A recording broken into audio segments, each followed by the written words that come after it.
How's it going, everybody? Welcome to the channel. As always, if you enjoyed the video, don't forget to hit that like and subscribe. It helps out, means a ton. You guys get plenty of fun stuff, not just One Piece. We cover plenty of manga on the channel, so stick around, check it out, see if anything else catches your interest. But with that being said, we got to get into the video because, yeah, Fujitora might have one of the most important devil fruits in the series, subsequently making him one of the most important characters in the series. I actually kind of figured he would be a very important character in the series before I had this idea, but it doesn't really matter. Anyway, I first have to mention that this idea would not have popped into my head, or at least I doubt it would have, without the greatest theory you've ever heard, maybe, from Ohara/Uteron. I don't really need to introduce this video to most people, at least I don't think I do, because, I mean, it blew up when it came out, and it's this huge, massive theory about the One Piece, and the Ancient Kingdom, and Shandora, and all of this. And this idea, this theory about Fujitora and its fruit, it stems directly from all of that, so yeah, I figured I kind of had to mention it here. But with that being said, if you have not watched that video, seriously, go watch that video. It is an insanely good theory video. Ohara just makes insanely good content in general. But for the gist, or the basics of it that we need to know for this video, we're going to start with Jaya real quick. If you look at the old map of Jaya before it got blasted into the sky from the water spout, which real quick, how does a water spout not go off for so long that an island can either form on top of it or, like, you know, slide or float over top of it in between intervals without the people of the island knowing that that thing is gonna go off sooner or later?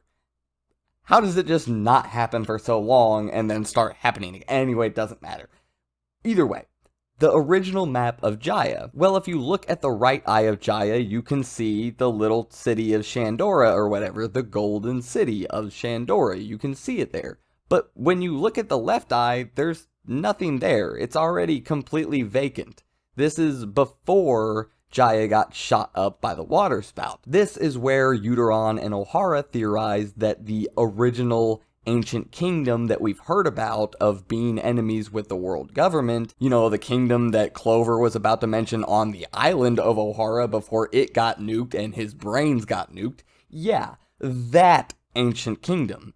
They theorize that that is where it initially originated. It was the other eye. It being the kingdom of the moon, while Shandora, the golden city, is the kingdom of the sun. So, where is this going with Fujitora and being the most important devil fruit? Well, they go on to theorize that that ancient kingdom now lies underneath of Enies Lobby. I know, wild. If you haven't seen the video, seriously, go watch it. I've already said that before, but this all will make a lot more sense and it'll sound a lot more sound than me just giving you the basics.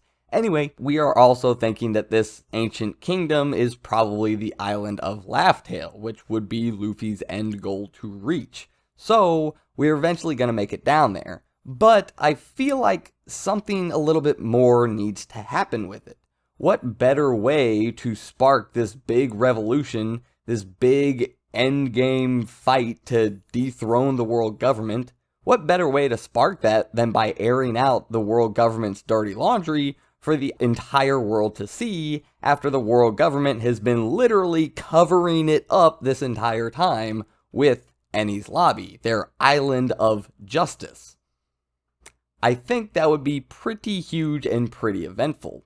On top of this, we already know Fujitora is not one that just loves the world government. He is not a government dog. He is somebody who seeks true justice. So even though he is a Marine, he would be more than willing to bring this city up from underneath Enies Lobby. We already see him basically lift up an entire island with Dressrosa. That was an entire island worth of debris, let's be honest. That was an insane feat. So yeah, it's kind of the perfect devil fruit to do this. Fujitora is also very fond of Luffy. He even stated that Luffy made it to where he wished he hadn't blinded himself so he could see his face. And on top of this, the fact that Fujitora originally lifted up the rubble of Dressrosa, and I am now theorizing that he will raise up the rubble of the Ancient Kingdom, if that is the Ancient Kingdom, and if it is down there, I find that very interesting because also in Ohara's theory in the video, it makes huge connections between Dressrosa, or the fall of Dressrosa, and the fall of the Ancient Kingdom. So Fujitora, having lifted up Dressrosa, will now repeat that and lift up the ancient kingdom, continuing the similarities between the two not only in their fall, but also in their rise.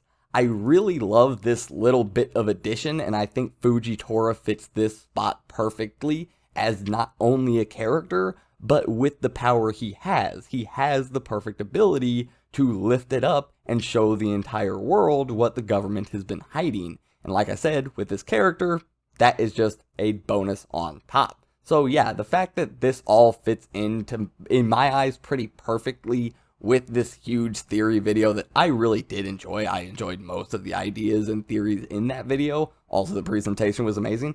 But anyway, yeah, I love how all of this fits together. I'm not the first person to add more stuff onto this theory. O'Hara had made a part 2 video that he felt really connected in. I still need to go back and watch that because I was like half asleep when I watched it the first time. Either way, it doesn't matter. Let me know your thoughts down below about Fujitora playing this massive role in the series where he's actually the one who ends up airing out the government's dirty laundry for everybody to see. The blind man who wants true justice is the one that reveals the light to everybody in the world so they can all see what he cannot, even though he, well, knew about it before they did because he's the one bringing it up. Anyway, yeah, I really enjoyed this idea. I hope you guys do too, and let me know if you're able to take it even further, if there's more things that I missed or didn't catch on to. Let me know your thoughts. I hope you guys enjoyed, and I'll see you next time. Before I keep on rambling, I'm out.